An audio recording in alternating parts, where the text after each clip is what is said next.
It started over 50 years ago. You guessed it, the Beatles. They dominated the music industry. The Jackson 5. And of course, our hearts. Menudo. As the new kids on the block. We will never forget that moment Boys to Men. when we absolutely fell in love with them. But we are ready for more. The question is, who's next? Thousands auditioned, only 30 were called. Congratulations, you're on Boy Band.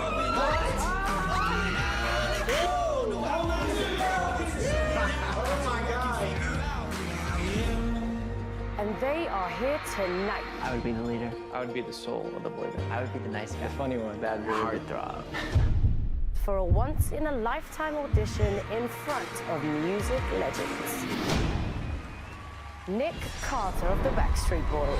I'm here to find a band of brothers that's gonna last, and I can't wait to teach them everything that I know. Emma Bunton of the Spice Girls. I'm here to find a group of guys with a connection who will then go on to entertain the world. Grammy-winning record producer, Timbaland. I'm here to create the sound for the next boy band, so let's go. Let's do this. Who will be in our next boy band?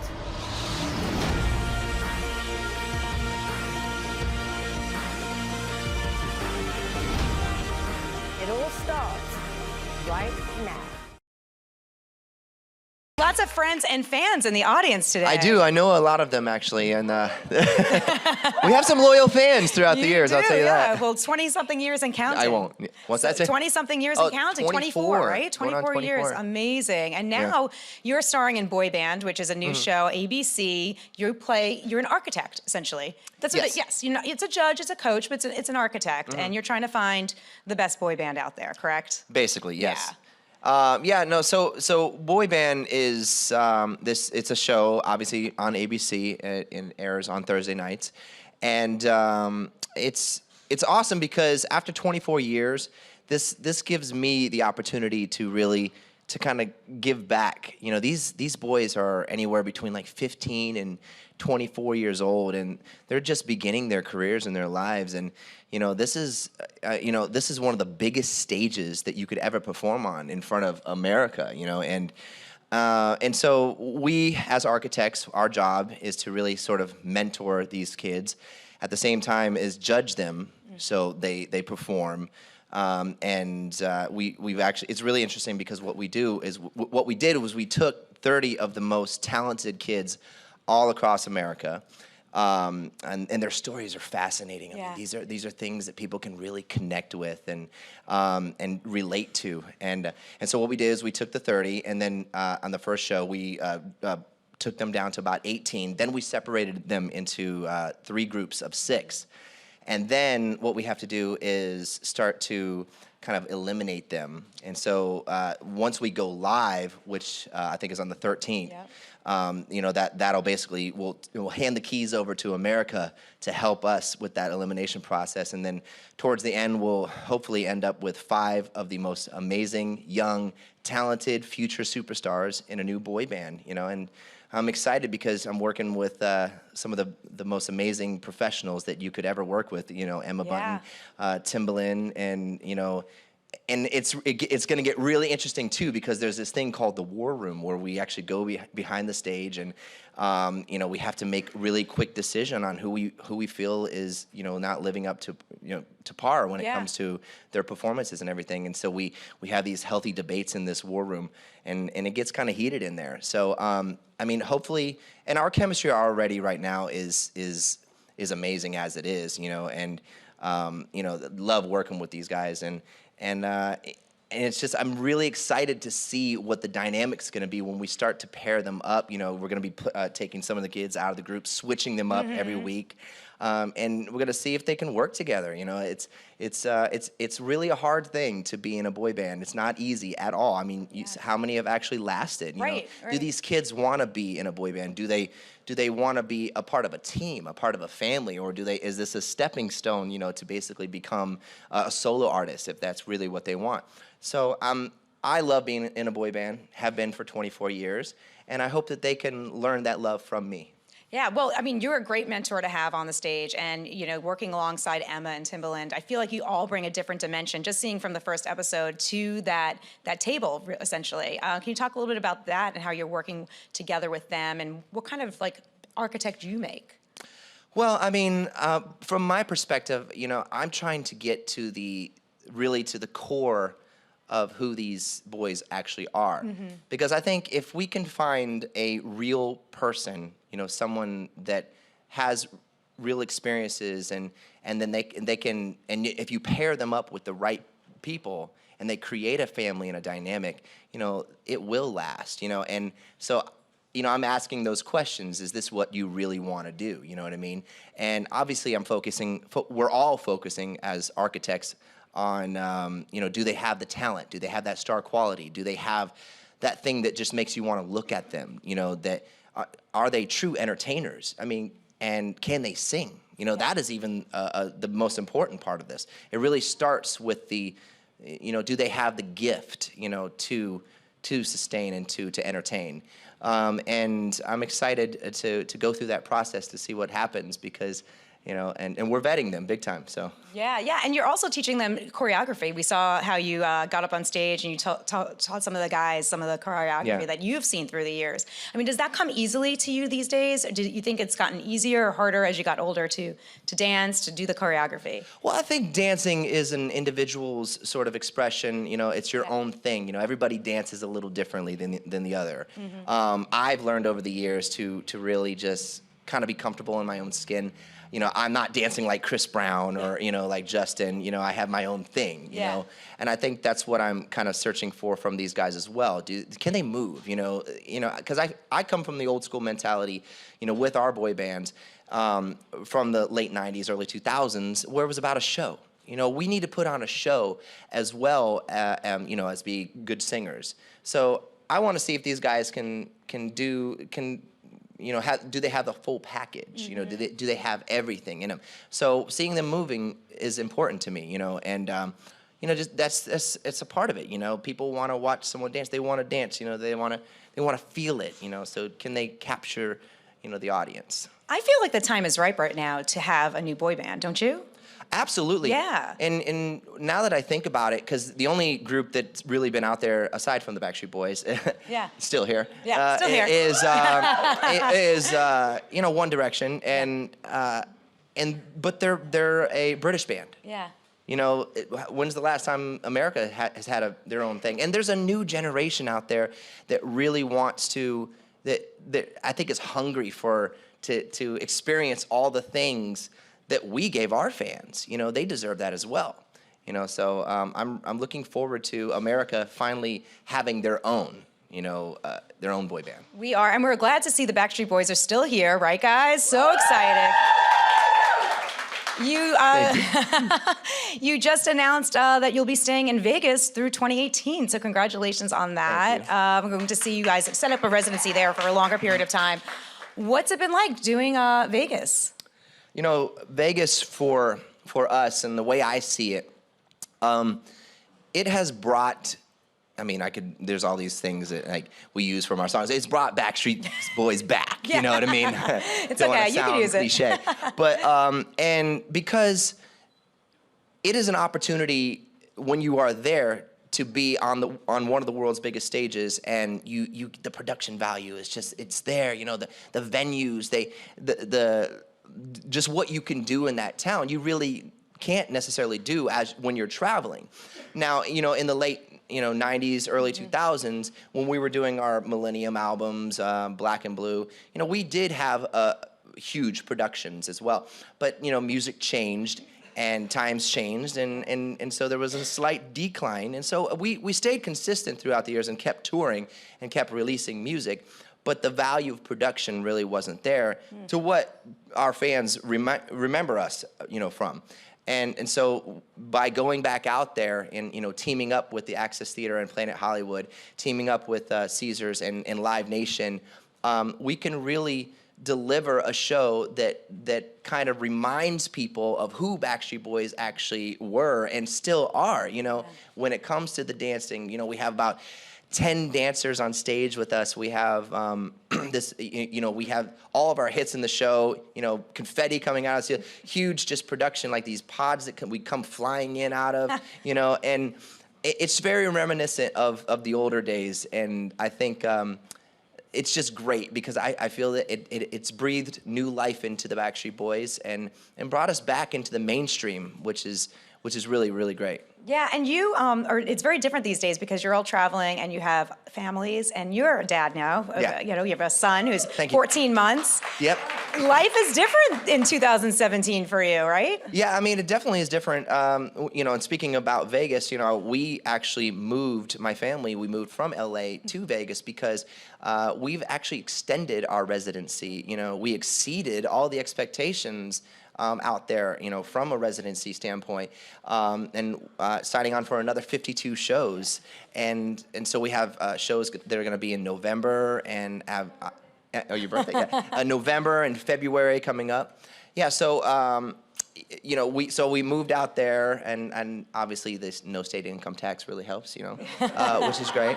Yeah, we're just having a blast. There's so many things that you can do out there, and now I'm only like 15 minutes away from my family, and we're enjoying it. And my little baby, he's only 14 months old. He's just walking around the house and discovering things for the first time, and I catch myself every now and then I'm like, why am I getting so emotional? Like, I'll be watching something, I'll be going to the gym and I'll be working out and I'll be watching something on TV that really relates to like children or whatever, and I just start bawling and I'm looking around like, oh my God, please don't look at me, Don't recognize me. But it's just, it's funny because you do change, and I think that's what's great about my son is that he's definitely sensitized me a little bit more, and I love it.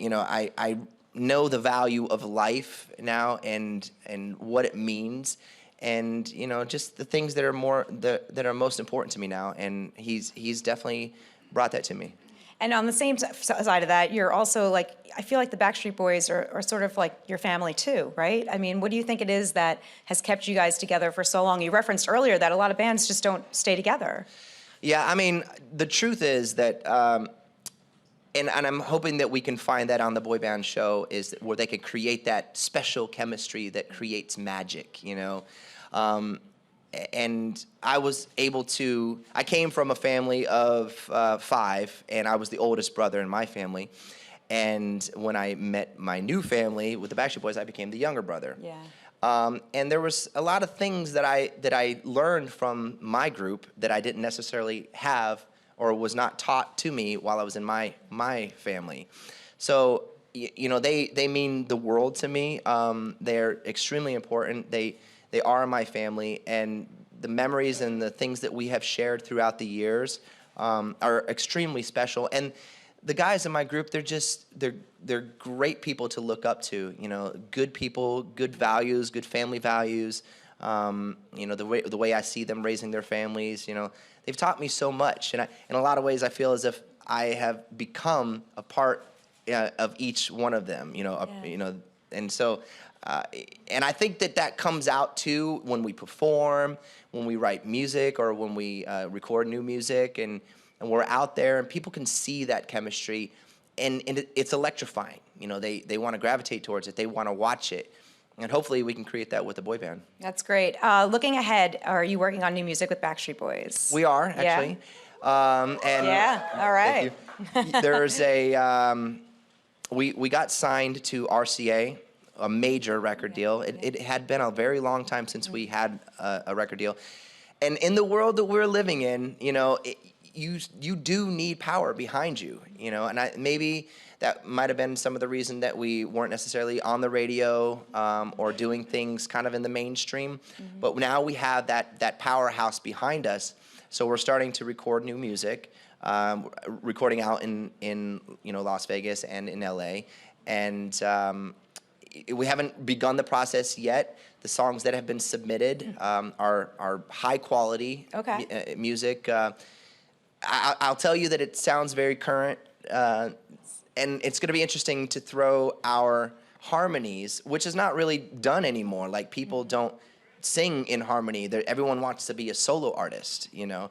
But when you put our harmonies and our sound, you know, to some new music, you know, what's going to happen? You know, we're definitely going to make music that is sexy, that you can dance to. Nice. We still want to keep dancing. Yes. It keeps me in shape. That in the gym. Yeah, exactly.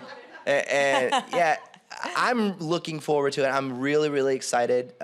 We're in the best place that I think that this group has ever been in before, and I look forward to seeing, you know, what we're going to sound like as mature men singing music that, you know, the women really want to hear. Yeah, still, right? Boy band forever, right? I mean, did you think when you were 12, 13 years old that you'd be doing this still, Backstreet Boys? At the time, I really was only focused on what was right in front of me. Yeah. You know, like as a teenager, I'm sure everybody can kind of relate. You know, it's just like, hey, I love what I'm doing. I'm on stage. I'm seeing these like beautiful women all around the world, you know, and performing and just getting, you know, I wasn't really focused too much on like, we did know that we wanted to stay together and I think one of the things that's just naturally in us as the Backstreet Boys is that we're not quitters. We, you know, we're extremely resilient. And we never give up. And even through the low times throughout our career, you know, we just kept grinding, kept going. There could have been times when we could have just said, you know what, let's just call it quits. You know, nobody's really buying our albums or nobody's playing our songs on the radio, and we could just quit. But we're not those kind of people. And so, but yeah, I think that it's just all about just being strong in the face of adversity. I love that. So with boy band, you're seeing a lot of guys audition. Can you take us back to your audition for Backstreet Boys? Oh, that's a good question.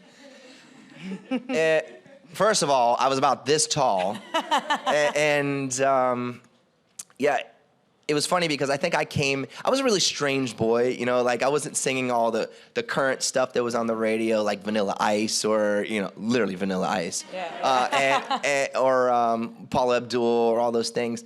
I was like more into like Richard Marx. And so I remember, I think there was a song at the time that was big called Take This Heart Away by Richard Marx. And I came in and sang this song, and I didn't really have any cool choreography or anything. I just was bopping around and stuff. And I remember AJ being there, actually a part of, you know, one of the judges. Well, actually, AJ was a judge then. Yeah. It's funny now that I remember. And I remember, well, before actually the audition happened, I remember talking to my mom, and there was like a call sheet, basically, you know, in Orlando. And we did it and did my audition. And then I think the same day, I went and did an audition for the Mickey Mouse Club. And as we came back home, and we got back home and we waited the next day, you know, for the callbacks or whatever happened,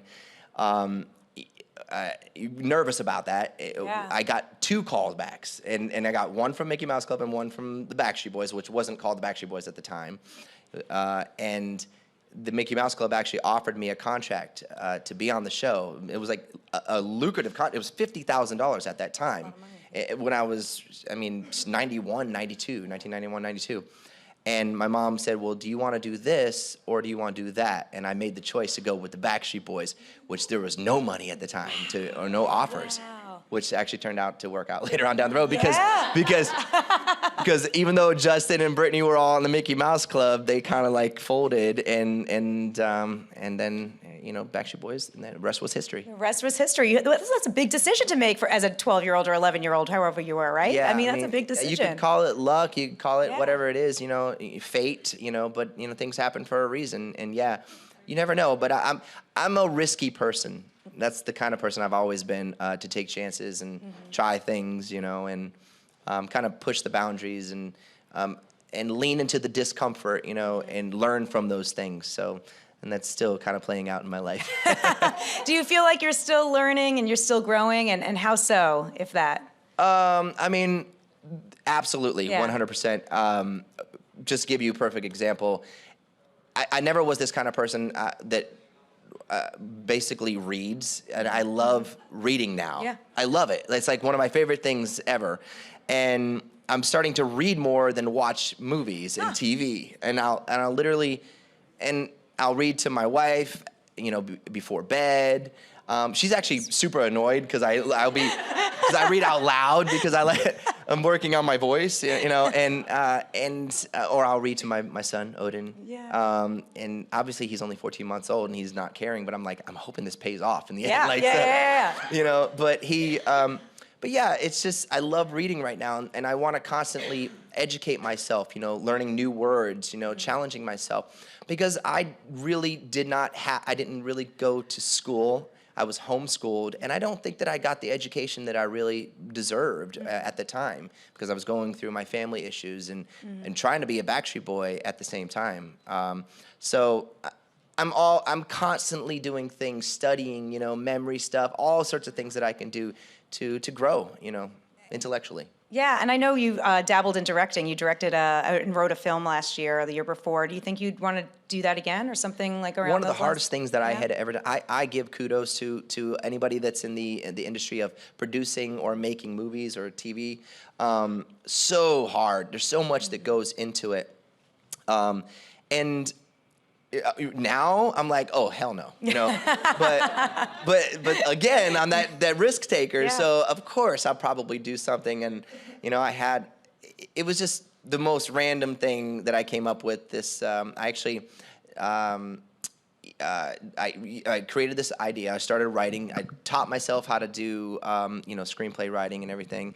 And I had this concept and idea. I grew up watching old Clint Eastwood movies and loved the spaghetti westerns, and I used to watch those with my dad. And you know, I always wanted to do something, but then there's a dark side of me as well, you know, which I love zombies and horror and slasher films and all these other things. The problem is I'm in a boy band, and I'm the cute blonde one. Yeah. So. Yeah. So, you know, I had to basically, so nobody's casting me in Hollywood, you know what I mean? So I have to write my own thing and do it. So I did, and I set a goal to do it, and I finished it. And, you know, we did this thing with sci-fi, and it was so much fun to just play a character and obviously bring all those people who were friends of mine or I'd known throughout the years with all the boy bands and stuff, which is ironic, you know what I mean? Like, full circle, yeah, right? full circle. But yeah, I would do another one, and I have some ideas in my head of things that I would do. All right, we look forward to that. But before we let you go, we have some questions from the crowd for the cute blonde one here on the stage. So, hi Nick, how are you? Good. How are you? Good. So my question for you is, what is the most difficult part about being an architect on boy band? Oh, that's a good question. The most difficult part about being an architect on boy band would be the responsibility, number one, of making the right choice, and also, look, I'm human. I'm a human being. You know, I'm not a judge necessarily, but I have to be, and it's heartbreaking, or to just break these boys' hearts. You know what I mean? Like when you have to either let them go or you have to give them criticism. You know, I feel for them, you know, and I know it's not easy in any way. And I think that's probably the most difficult part about being an architect on the show, is just knowing that maybe these boys aren't necessarily right at this time, you know, for this, and maybe later on down the road, but just, you know, you got to kind of break it to them, you know, and do it in the right way and live on television. yeah. All right, next question. Hi, my name's Kaylin. I've been a fan since you were 11. Thank you. Anyway, piggybacking kind of on that question, you give a lot of positive advice to the performers on boy band. What's the biggest don't that you've ever told one of the contestants? Well, I mean, we've filmed 3 episodes right now, and so, you know, I haven't really given a don't yet. And I'm sure that's going to definitely happen when it gets to crunch time. You know, once it keeps dwindling down to, like, when it becomes really, really serious. I mean, these kids are going to get a record deal, you know, with Hollywood Records. You know, we got to make the right choice. And so I'm going to get more critical because I take it seriously, and I want to get it right. You know, I think America deserves it. You know, they deserve me to do a great job for them. So I think, you know, that's what I could say. Yeah. Yeah. All right. Next question. Hi, Nick. How are you? How you doing? My question for you is, how has the process of filming boy band been different than filming your other reality shows or Dancing with the Stars? I can say that Dancing with the Stars was one of the most difficult things I had ever done in my life, okay? You know, you are not only physically put through, you know, just, yeah, I'll let you say, but put through the process, but at the same time, it's like getting all the way to the very, very end and where we started. I mean, the feeling of accomplishment was amazing, and just with myself. And sorry, what was the other part of the question? Just how has the process been different? Yeah, than and the process really has been different because as an architect, you're not dancing. Obviously, you're not there full time.